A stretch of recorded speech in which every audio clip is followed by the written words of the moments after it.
Bien, el siguiente lugar, después de esta casa de Caifás lo manda al pretorio. El pretorio era el lugar donde vivía el general del ejército romano y también acuartelamiento. Por lo tanto, era una casa particular que tenía al lado los cuarteles donde vivían los soldados. Para los judíos, el pretorio era una cosa fea. De hecho, no podían entrar porque se contaminaban, porque era el recuerdo de la humillación, de que Roma estaba ahí. Era un lugar de opresión y eso no les gustaba para nada. Y sin embargo, dan el paso y lo mandan ahí. Porque al fin y al cabo él tiene un poquito de conciencia, el sacerdote, y dice que piensa que no lo puede matar tan directamente, aunque lo ha declarado rey del mundo, pero es Roma la que tiene que testificar que tiene que morir. Es un lugar de poder, de un poder que no quiere problemas con este pueblo salvaje, así los consideraban los judíos. Un pueblo salvaje que no tenía muchas leyes, un pueblo sucio, dice en algún texto. Nos consideran un pueblo sucio. Es el lugar donde, ante un conflicto, cuando hay mucho poder incontrolado, pues el que sufre siempre es el débil. Entonces, Pilatos, que tenía un poco de conciencia y que no quería matarlo, prefiere lavarse las manos, ese gesto que ha pasado a la historia. Qué feo, pobre Pilato. Pasa a la historia con una frase que ya queda para decir hipócrita. Falta de compromiso. Yo me lavo las manos. De ahí viene esa expresión. Pasar a la historia por eso es triste, ¿no? Y Pilato pasa a la historia por eso. Podía haber sido, no sé si tanto, pero San Pilato. Podría haber sido un hombre que lo salva, entabla una buena conversación con Jesús, no esa tan extraña de la verdad, y lo salva y lo sigue porque encuentra, y como el centurión, haberse convertido, y sería hoy San Pilatos, contaríamos la historia de otra forma. Pero hoy lo que contamos de él es que es un hipócrita, y por no querer problemas, como tiene poder, se lava las manos. Yo soy inocente de esta sangre.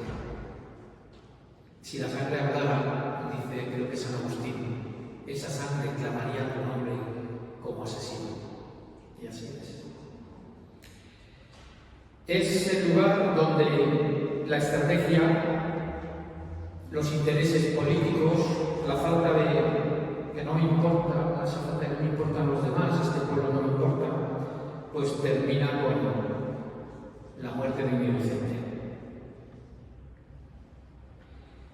¿Cuántas veces también nosotros, ante problemas o dificultades, líos familiares, preferimos quizás, no en ese gesto, pero más discretamente lavarnos las manos?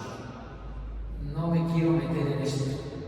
No, deja este tema, porque no queremos definirnos, no en temas graves, donde a veces tenemos que tomar decisiones y creo que todos las tomamos, pero en temas pequeños, en temas personales nuestros, que me puede la tentación de no querer solucionar esto que me está pasando. Me lavo las manos y dejo que mi conciencia reclame un poquito, pero la verdad es que me traería problemas si me defino. El tema de la conciencia es un tema importantísimo. A veces nosotros pensamos, y es verdad, que en la historia ha habido situaciones como las actuales, actuales, ¿no? Las que estamos viviendo, que estamos viviendo una situación compleja, mundial, ¿no? Pero todos los autores un poco que piensan y que le dan vuelta a este tema, dicen que la diferencia entre otras épocas y la diferencia con la actual es que ahora no hay conciencia de que eso está mal. Siempre ha habido pecado. Siempre ha habido asesinos. Bueno, siempre Caín, el primero. Pero en la historia de la Iglesia siempre ha habido pecado. En la historia occidental. Siempre ha habido guerras. Ya, pero en esta época lo que está pasando de grave es que decimos que no es pecado, que no está mal. ¿Por qué va a estar mal? El que yo elija lo que quiero ser. Hemos puesto la libertad por encima de la verdad. Y esto es un fallo que nos está llevando a consecuencias gravísimas. Por encima de la libertad está la verdad. Yo lo explico con un ejemplo muy sencillo. Mi verdad es que yo no vuelo. Y si por libertad yo me tiro de un quinto piso, demuestro que no vuelo. Porque mi verdad es que no vuelo. Ya, pero usted ha sido libre, se ha tirado. Sí, pero mi verdad no es esa. Hoy es al contrario. Yo quiero ser un pájaro, personas que quieren ser gato, que quieren ser gato, y lo soy porque lo quiero. ¿No es verdad? Eso no es verdad. No puedes ser pájaro, aunque quieras. Cuando nosotros ponemos la libertad y la de tomar una decisión porque tengo el poder sobre la verdad, y el pobre es que esa pregunta queda también para la historia. ¿Y qué es la verdad? Calamidad, mira tu conciencia. Estaba diciendo, yo creo que esto no es suficiente. Esa es la verdad. No encontrabas en él, como juez, nada digno de muerte. Pero ha puesto la libertad por encima de la verdad.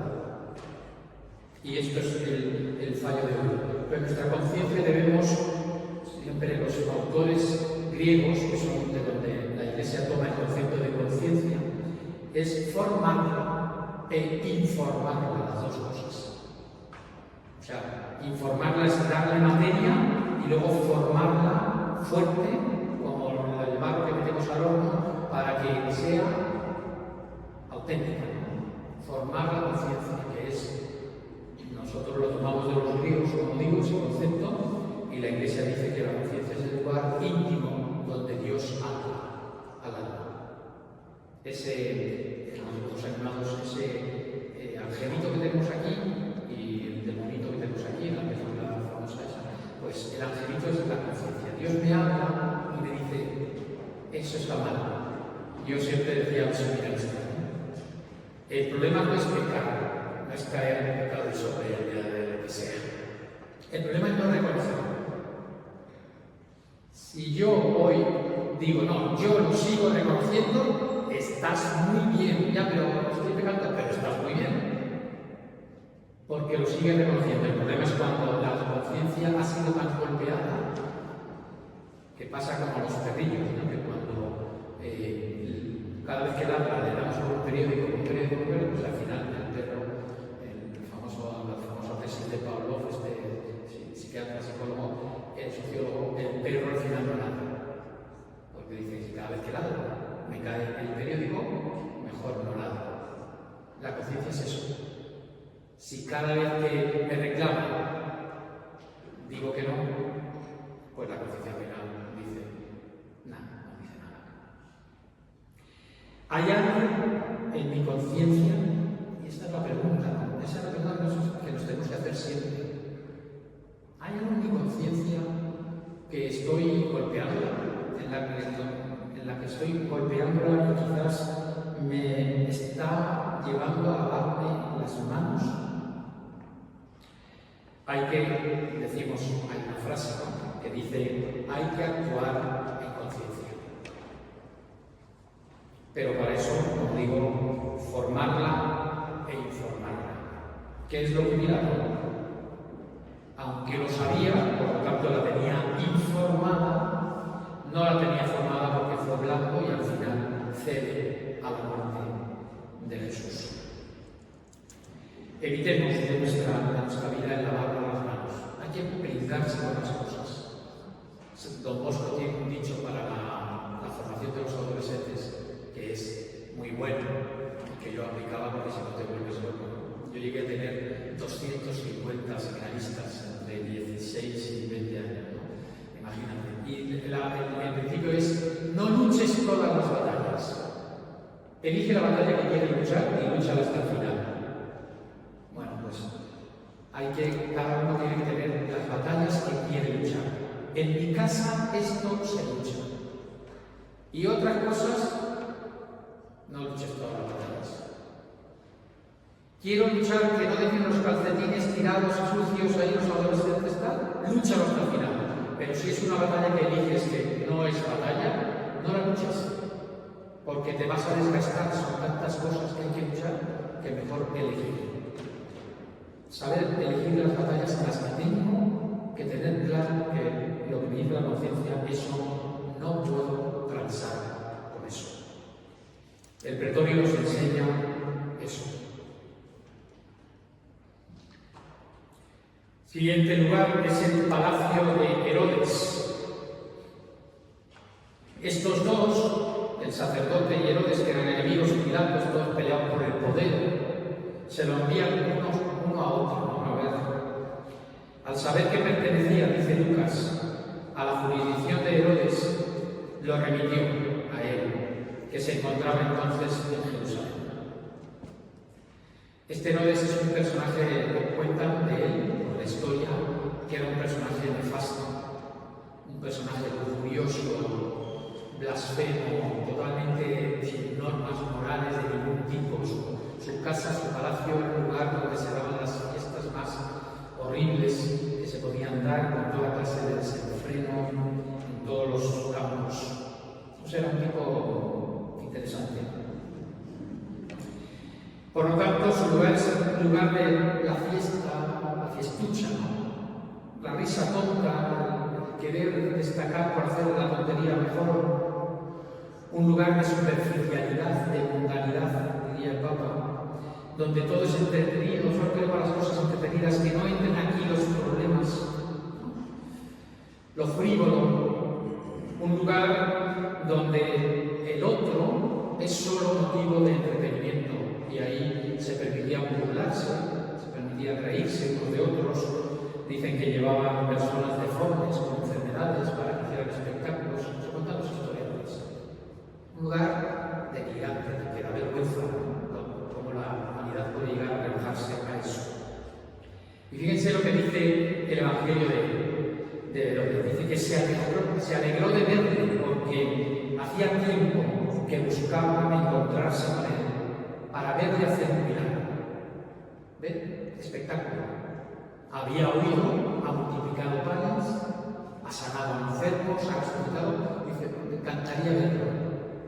Pero no como mi personaje, Zaqueo, ¿no? Zaqueo que se sube al árbol para ver pasar al Señor, porque había oído de él cosas increíbles. No era Zaqueo este.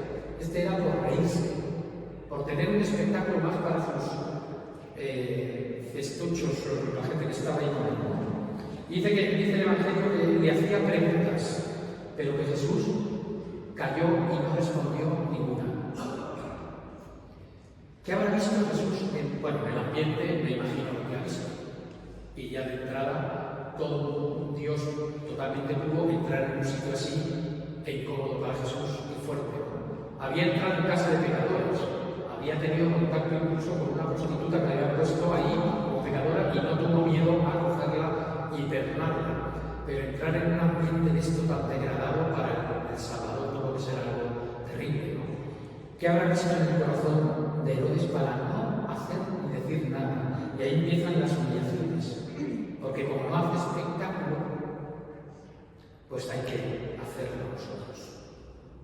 Creo que ninguno de nosotros tenemos un espacio así, ni en casa, por supuesto, ni en el corazón, ¿no? Un lugar de circo, de fiesta mundana, un lugar donde caben la lujuria, donde caben las obscenidades. Podemos tener dificultades, pero como lugar donde yo me recreo, ninguno de nosotros. Pero quizás sí podemos tener el no tomarnos las cosas importantes en serio. Puede ser una tentación. Podemos crear problemas a nuestro alrededor por no tomar las cosas en serio. Especialmente las cosas de Dios. ¿Qué más da si voy a misa el domingo o no? Son cosas de la iglesia. Pues no da. Hay que ir a misa el domingo, porque es el día del Señor. Es el día dedicado a Dios. Tampoco hay que exagerar con el tema sacrificio. Pues, sí, quizá tengamos que exagerar en una sociedad marcada por el ocio, el bienestar, la plenitud, el éxito, la belleza por encima de todo. Quizá el sacrificio sea algo bueno que nos va a meter en el camino otra vez del sentido común y de la humanidad.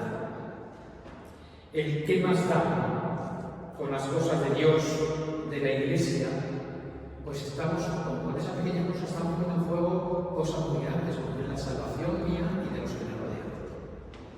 Entonces, no da lo mismo. No voy a ser un palacio de Herodes, quizá no ser un lugar que nosotros tengamos, por supuesto que no, pero si no me defino, si no me pongo en serio en ciertos problemas y no tomo las riendas de esto, quizás el Señor se calle en nuestra vida, porque dice, al fin y al cabo, lo que yo considero importante, tú no lo consideras importante. Por eso también el tema de la oración, cómo poner nuestra vida ahí para lograr iluminar. Yo defino la oración como una lámpara como esta, que si yo la apago, pues veo las letras, pero si la enciendo veo mucho más claro. La oración es eso. Yo puedo llevar mi vida sin orar, pero si pongo el foco de la oración, mis problemas laborales, familiares, personales, tendrán luz y con eso podré tomar decisiones importantes en mi vida. Tomarme en serio las cosas importantes. Ayer decía, es importante la salvación, estamos hechos para volver a Dios. Por lo tanto, no es baladí que yo forme a los seres queridos, no solamente con catequesis, sino con testimonio, para que las personas que me rodean se salven. Ese es el fin, y lleguen a la plenitud. Siguiente lugar es las calles del Calvario. Las calles camino al Calvario, lo que llamamos la Vía Dolorosa. Cuando yo hace años preparé este retiro, hace muchos años, fue a raíz de un programa de televisión allí que vi en internet, en España, que hablaba de los lugares santos, ¿no? Y cómo la arqueología ha ido confirmando el Evangelio poco a poco. Es muy curioso, hay muchas cosas que van emponando con el tiempo conforme los hombres vamos descubriendo. O por ejemplo los papiros, conforme las traducciones han ido siendo mejor y se han descubierto más papiros, se van confirmando las cosas del Evangelio. Pero lo último que leí hace un par de semanas, es que en las excavaciones que están haciendo en el Santo Sepulcro, porque saben que dicen que estaba el Calvario y que a pocos metros había un huerto donde había un lugar para enterrar que aún no había sido usado. Pero ese huerto nunca se había encontrado. Y decía, pues aquí hay algo que no. Resulta que escarbando, porque han estado removiendo mucho, han limpiado mucho la losa donde estuvo el cuerpo de Jesús y han rescatado ciertos aspectos que estaban ocultos. Están haciendo un gran trabajo ahí, por fin se ha puesto de acuerdo la religión, porque se estaban peleando y aquellos estaban cayendo, porque no se ponían de acuerdo. Bueno, pues han descubierto abajo semillas de olivos y pequeñas ramas, pero muy abajo, donde está la tumba de Jesús. Entonces, efectivamente, ahí había un huerto de olivos. Entonces todo esto nos va concretando el Evangelio. Pues la Vía Dolorosa también ha sido muy controvertida, porque ustedes saben que Jerusalén ha sido destruida varias veces y que gracias a que pusieron los cascotes de lo destruido y construyeron sobre eso, pues todo abajo está conservado prácticamente. Entonces, cuando hay medios y van escarbando, van descubriendo la verdad de muchas cosas que nosotros tenemos ya escritas y que no sabemos. La Vía Dolorosa es una de esas. Falta mucho, porque pasa por medio de Jerusalén y es complicado con los judíos el tema, pero se sabe de ciertos puntos que sí son lugares donde otros dicen tendría que ser por aquí, y otros, como han construido casas en medios, pues tienen que bordear y no es la vía que sigue Jesús. Entonces, en general, no es la vía, pero sí hay lugares en que se sabe que aquí pasó por una capilla que encontraron abajo, por algo que descubrieron. El Vía Crucis, ¿qué es el Vía Crucis? Realmente es un camino de humillaciones físicas, desde luego, pero morales. Yo, cada vez que leemos el Evangelio de San Juan, ayer lo leímos ahí en las Pataguas, me tocó ser el cronista, y cada vez que leo que a Jesús le dan una bofetada, se me va la voz porque me da una pena inmensa. Mire que hay cosas más penosas, ¿no? El flagelo y todo esto, y eso lo escucho, pero una bofetada es una cosa muy humillante. Y me da mucha pena que el Señor, un cualquiera, con perdón del tipo que decía, le dé una bofetada por hablar. Si he dicho mal, ¿por qué? Si he hecho bien, ¿por qué me pegas? Unas humillaciones. El camino del Vía Crucis dice San Pablo VI, el Papa Pablo VI, que es el compendio del Evangelio y que es una devoción que deberíamos rescatar mucho. Ayer en las Pataguas, cientos de personas detrás. No se oía bien el micrófono, ahí estaba la gente, ¿no? Estaban los hermanos todos alrededor de la cruz, mirando, preguntando a los curas, ¿por qué esto? ¿Qué es eso?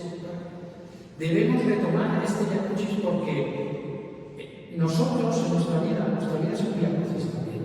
En nuestra vida hay humillaciones físicas y morales, hay dolores, hay caídas, hay cruz.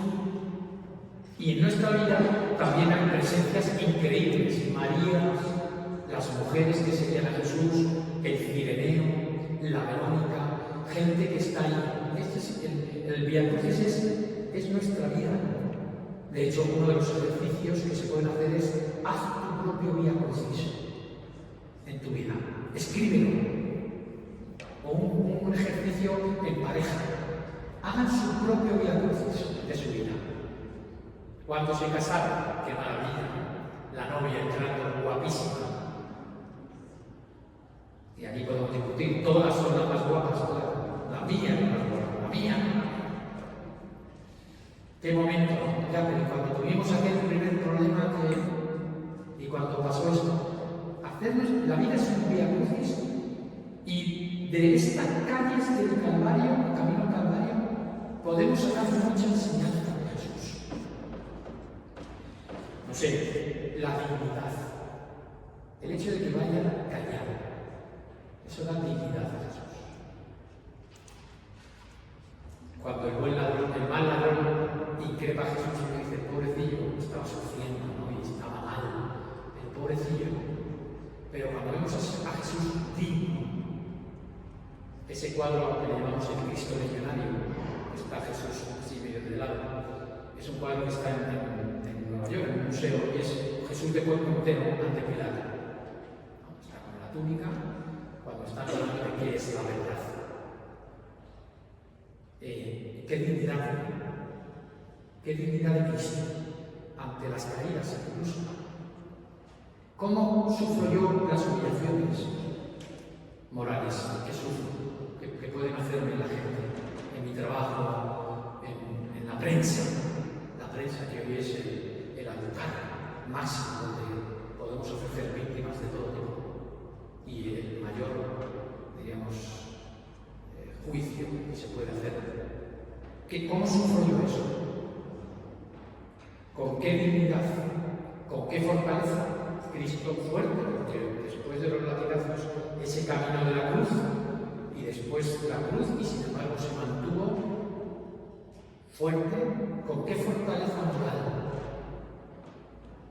sufro yo mi vía crucis? Porque eso es nuestra vida. Hay presencias también alrededor buenas. Sé reconocer la bondad de los que me rodean. Porque a veces podemos llenarnos de enemigos imaginarios alrededor, ¿no? Pero alrededor mío hay personas buenísimas. Dice el Papa Francisco, una frase que a mí me gusta mucho, ¿no? O parece que nos cuesta verlo. Dice, los demás son un regalo de Dios para nosotros. Y a veces ahí en la comunidad digo, hay regalos que no quisiéramos, pero los demás son un regalo de Dios para nosotros. Sé descubrir los regalos de mi vía crucis de mi vida. Sé agradecer, que es la virtud aceite de todas las demás, las que impone el agradecimiento. Sé agradecer a las personas. Es muy típico decir, no, yo agradezco por la vida. No, pero espérate. Di gracias por esto. Gracias por esta palabra. Gracias por este consejo. Gracias por esta comida rica que has preparado. Gracias por este detalle. Gracias por callar. Porque me vino muy bien en ese momento. Sé agradecer. Es importante. Porque Jesús en este día a estas personas les agradece. Que sea al Cireneo le concede la fe. De él no sabemos el nombre, pero sabemos el nombre de sus hijos. Porque salen en los hechos de los apóstoles. Digo, en el Evangelio. Padre de luz, ¿no? Se ve que se convirtieron, le regala la fe a la Verónica, le regala su rostro. Si yo sé reconocer el bien de las personas que me rodean y sé agradecer, voy a recibir un don de Dios. La sociedad nos hace vivir a veces como enrabietados, ¿no? Por todo lo que pasa, y eso lo trasladamos a veces incluso a los seres queridos. Y llevamos nuestros problemas, nuestras dificultades a la casa.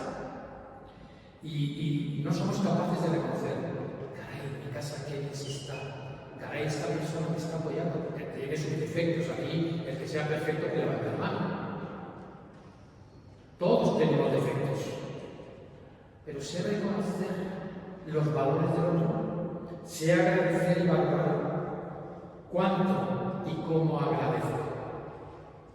Si convirtiéramos el agradecimiento en la virtud de este año, hasta la Pascua del año que viene, les aseguro que los hogares cambian automáticamente. Cambian, porque se crea un ambiente especial de serenidad, de paz, de alegría, de colaboración, porque claro, cuando nos agradecen, nos animamos a seguir siendo buenos, siendo colaboradores. Somos así, si no nos agradecen, no se dan ni cuenta, se bonito la caridad oculta, pero cuesta. Entonces, en este Vía Crucis, que podría ser mucho más largo, vamos a pedirle al Señor que nos conceda eso, vivir con fortaleza y vivir con ojos limpios para ver la gente buena que nos rodea, que es más que la mala. En el mundo hay mucha más gente buena que mala, solo que los malos pagan por salir en el periódico, yo creo, y salen. Pero hay mucha más gente buena. Miramos alrededor con defectos, todos, pero estamos rodeados de gente increíble, gente positiva, gente colaboradora. Y nosotros colaborar con el agradecimiento nos vendrá muy bien. Creo que es penúltimo lugar, así que vamos bien de tiempo. Penúltimo lugar. Tenemos ahora el Gólgota, el lugar llamado de la calavera. Dicen que es porque había un monte, una pequeña roca, mejor dicho, que asemejaba a una calavera. Cuando llegaron, dice Lucas, al llegar al lugar llamado de la calavera, lo crucificaron a él y a los dos malhechores, uno a cada lado. Es un lugar muy denso, porque tiene de todo. Hemos visto otros lugares muy definidos, lugar de la lujuria y tal, lugar del poder, pero en el Calvario hay de todo. Es alucinante ver ver cómo en un mismo evento puede haber unos tíos jugando a los dados con una túnica, puede haber una madre horrorizada, puede haber unos soldados que no están ni ahí, puede haber un soldado convertido, puede haber un ladrón que es un mago porque está, y puede haber un ladrón en el mismo lugar. Pero eso es muy humano. Eso es muy humano. Una de las dificultades para los sacerdotes es, entiendan esto, ponernos el traje de donde vamos. Y tú llegas a un funeral y tienes que ponerte el funeral. Y si vienes de un bautizo, pues imagínense, si vienes de lo máximo que hay, que es bautizar a un peque, a lo más triste que es despedir a un ser querido. Y tenemos que cambiar, y ese cambio psicológico y de mentalidad es fuerte. Bien, ahí en el Calvario, ahí cada uno estaba el suyo. ¿Alguien le importó la madre del que estaba ahí siendo asesinado? Juan y las mujeres, pero algún soldado dijo, pobre mujer, vamos a tomar, no, los soldados estaban a lo suyo. Y los jefes del pueblo a lo suyo, sultán. Y la gente que pasaba, pues a lo suyo. Venían del campo, otro aquí crucificado, vamos a pasar de largo, hacían una pequeña vuelta para ni siquiera acercarse. Cada uno a lo suyo. Entonces, el Gólgota es un lugar muy denso, donde podemos aprender mucho. Y nosotros estamos en el Gólgota cada vez que vamos a la Eucaristía. El Padre Pío decía que la Eucaristía es Gólgota, el Calvario, es la cruz. Es un lugar donde hay mucho dolor y donde hay mucho amor. En él está, por ejemplo, como en el libro, el amor fiel y atravesado de una madre. ¿Cuánto podemos aprender ahí? Hoy es un día para rezar el Stabat Mater, es un canto bonito, Stabat Madre, que es un canto de los más musicalizados que ha habido en la historia, porque es muy potente, compuesto en la Edad Media por no se sabe quién me parece, pero muy bonito, ¿no? Estaba la madre llorosa de pie en la cruz. Un lugar de un amor fiel y atravesado, un lugar también de una fidelidad, de un discípulo, Juan, el discípulo amado. Por eso él en su evangelio nunca pone su nombre, porque él se sabía amado por Jesús y él había respondido. Había sido tocado por el amor de Jesús y había respondido, especialmente quedándose en la cruz con la madre. Un lugar de coraje. Hay unas mujeres muy valientes, como siempre las mujeres, muy valientes, que sin temor lo han seguido por el Vía Crucis, han ido caminando con él llorando y están ahí. Hay mucho coraje ahí metido en esos corazones. Ahí está también, es un lugar de esperanza para el buen ladrón. Un lugar de esperanza. Imagínense, ayer lo veíamos, hoy estarás conmigo en el paraíso. Qué fuerte. Ayer murieron 2 personas que yo conocía, por lo menos que me avisaron de familia de movimiento. Y claro, es dolorosísimo, porque además uno murió el Jueves Santo de la noche y no se puede enterrar hasta hoy no se puede enterrar, pero no puede haber misa. Ni ayer ni hoy puede haber misa. Entonces lo van a enterrar sin misa y es un dolor inmenso, ¿no? Pero que yo les digo, yo sé que es dolorosísimo, pero es que lo de la misa es secundario. Van en una indulgencia plenaria y yo la misa del jueves la ofrecí y la misa de esta noche la ofreceré por el que murió ayer. Si eso es lo de menos, pero imagínense morir el día en que se han escuchado esas palabras, hoy estás conmigo en el paraíso. Ya quisiera yo escuchar esas palabras el día de mi muerte. Una esperanza, desde el buen ladrón habrá dicho, yo robando toda la vida y este buen hombre me lleva al cielo en el último momento. Pero también, por el contrario, es un lugar de rencor ciego del otro. El que se fue ennegreciendo en su alma, incluso en el momento más triste, en el momento más doloroso.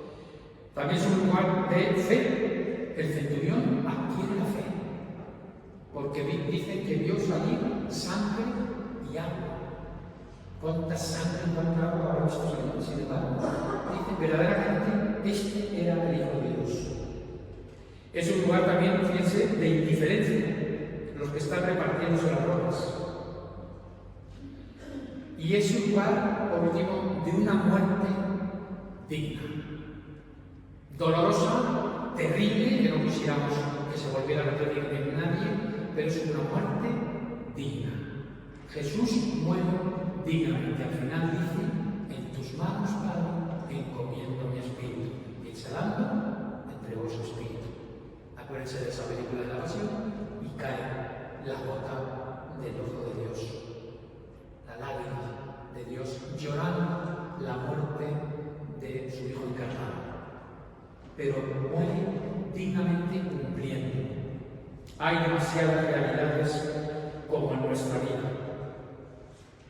Pero en el fondo, y podemos quedarnos con esto en el Gólgota, dice, Jesús nos podría decir desde la cruz, si hubiera tenido fuerza para otra palabra, me permito pedirle permiso al Señor para decir: mira qué significa amar.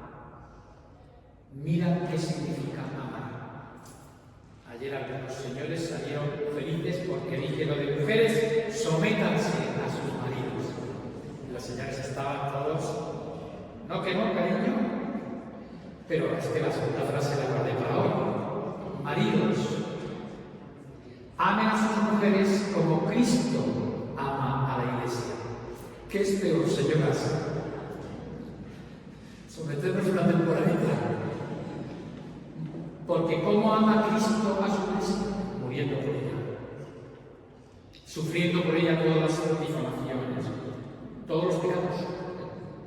Los sufre porque la ama y se pone el parapeto de él para que paren ahí todas las cosas.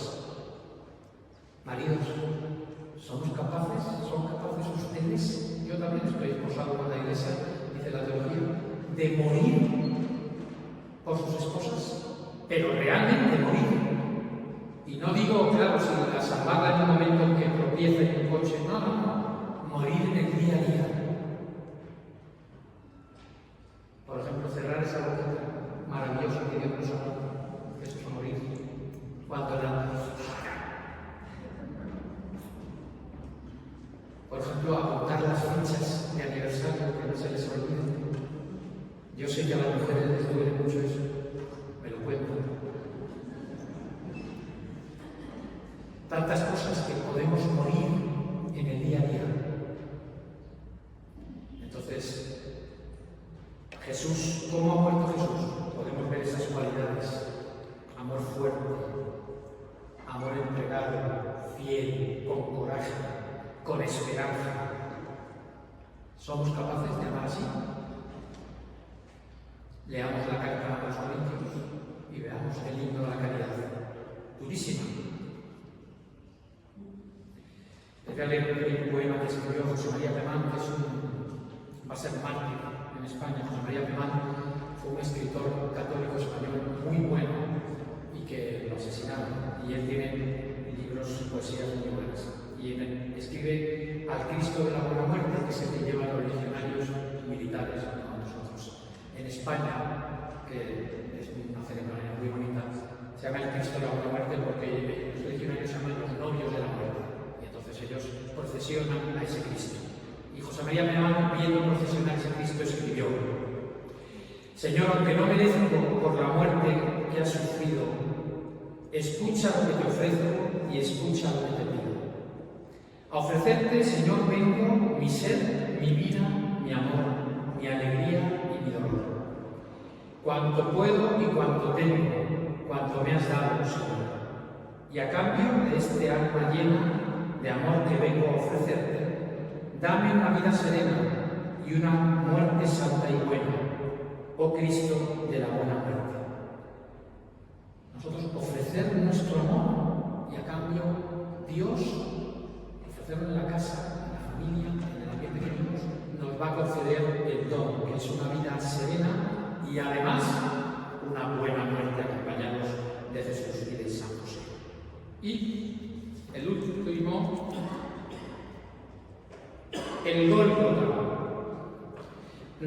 que igual no lo hemos dicho. Bien. El sepulcro. Lo descolgó, lo envolvió en una sábana y lo depositó en un sepulcro cavado en la roca. Ese lugar que se ha descubierto que sí existió ese muerto, que sí es probable que este sea el lugar, que nos confirma que este es el lugar. Y el sepulcro es hoy celebramos el sepulcro, por eso no hay Eucaristía en ningún sitio, no hay que visitar la Eucaristía, de hecho dice, el ritual tiene que estar bajo llave y no hay nada, no debería estar ni la cruz, deberían estar cubiertas hasta esta noche, porque este es el día en que no hay nada. No está Jesús, no hay nada de su presencia. Es el espacio, así que no celebramos sacramentos, a no ser que sean urgentes, ¿no? Pero no se celebran bautizos, por supuesto, no se celebran matrimonios, no se celebra la Eucaristía, el del perdón sí, porque ese es permanente, pero la unción sí es urgente, no hay misas de difuntos, porque el Señor no está, el autor de eso no está. Es un espacio de silencio, hoy es un día de silencio y espera, en el que parece que nada ocurre, pero que algo está germinando. Algo está germinando. El lugar del cansancio, después de lo vivido, debe ser algo cansado ese día de después, el lugar de cierto abandono, del temor, ¿no? Porque nosotros esperábamos y resulta que no. De una quietud que nos da miedo, porque no sabemos, a ellos no sabían qué es lo que iba a pasar. También nosotros y en nuestro mundo tenemos muchos lugares de esto, donde palpamos un poco la derrota, donde no nos han salido las cosas. Pues bien, que sepamos que este es el lugar donde va a nacer la vida. A mi madre le encantaban los tulipanes, era una flor que le gustaba mucho. Y mi hermano viajaba mucho por su trabajo, iba a Holanda muchas veces y le traía los famosos bulbos de tulipanes. Yo me ponía negro porque, para el tulipán dura una semana y tienes que tenerlo todo el año con un cuidado increíble, porque tiene que estar oscuro, envuelto en papel. Mi madre me explicaba todo eso y tenía su sitio, después de sacarlo de la tierra, lo envuelves en papel de periódico, en papel para que no tome humedad, lo encierras en un lugar oscuro. Así eran 9 meses o 10. Mi madre los cuidaba, los aireaba. Yo decía, ¿tanto trabajo para esto? Luego los plantaba a mitad del invierno, a finales de invierno, se plantan, pero ahí están, porque están ellos engordándose de agua y de líquido, porque están secos. Todo esto lo sé por mi madre, porque yo sea jardinero, que no tenía ni idea. Y no sale nada, Mi madre lo ponía en las macetas, y ya. Aquello crecía y sale el famoso tulipán una semana y luego se cae y se termina. Y al empezar el ciclo también, ¿no? A mí me viene a la mente esto. Parece que no hay nada. Tiene que estar oscuro, tiene que estar en silencio, y hay que tener paciencia. ¿Pero por qué no sale? Porque todavía no corresponde. Él sabe, según esto, el tulipán sabe cuándo tiene que salir por el clima. Me parece demasiado suponer, pero vamos a creerlo. Un poco eso es el Sábado Santo. Ya quisiéramos, ¿no?, que la capilla estuviera ornada, que tal. No, vamos a esperar. Tiene que haber silencio, tiene que haber espera, porque es en la oscuridad donde el tulipán toma fuerza interna. Es en la oscuridad y en el silencio donde Jesús va a explotar la vida. Va a reventar. Y lo simbolizamos con esa parte del credo que decimos, bajó a los infiernos, que no es a los infiernos propiamente, pero es el Seol, donde estaban las almas de todos los que estaban esperando. El cielo no estaba abierto y estaban en un lugar que nosotros llamamos infierno, a lo mejor es el mismo lugar, no sé, pero estaban ahí esperando. Hoy Cristo baja. De hecho, en la mañana los sacerdotes se ponen una lectura que es preciosa, del siglo IV. que el Santo Padre cuenta que Cristo baja y entra a un lugar de oscuridad, Él que es la luz, y dice: Adán, ¿dónde estás? Y Adán grita desde el fondo: ¿Quién me habla? Soy yo, tu Señor, mi Señor. ¿Y qué haces aquí? Es un diálogo precioso. He venido a traerte la vida. Ven, salgamos. Ha llegado el momento, ¿no? Y ustedes han visto los cuadros o los mosaicos en que a veces hay uno ahí, creo que es en Lourdes, creo, en que está una serpiente enorme con una cabeza negra y de ahí están saliendo Adán y Eva y Jesús está pisando la boca de la serpiente y está tomando de ellos dos. Hoy el Señor es su trabajo es ese. Ya, pero nosotros, Señor, estamos esperando calma. El lugar tiene que estar ahí dentro todavía para que esta noche la explosión sea impresionante. Pero que va a haber explosión, va a haber explosión. Es un lugar de espera, es un lugar de creer en su palabra, por lo tanto hoy creemos que va a resucitar, pero no resucitar en la ceremonia. Sí, pero va a resucitar en nuestra vida. Realmente Cristo quiere hoy resucitar y para eso el mejor modo que tenemos de estar en este día es acompañando a la Virgen. Es un día en que allí en España las procesiones anoche, estuve lloviendo hasta bien tarde, la última procesión de Sevilla, se recogen todos los pasos, se cierran y ya hoy la gente los visita, pero ya les han quitado las velas y les han quitado las flores, ¿no? Y es como de devoción, se visitan a las vírgenes sobre todo. Es un día de acompañar a María, de rezar el rosario en familia, de hacer una visita especial para prepararnos para esta noche, que va a ser la explosión que van a hacer el tulipán. Gracias por la paciencia.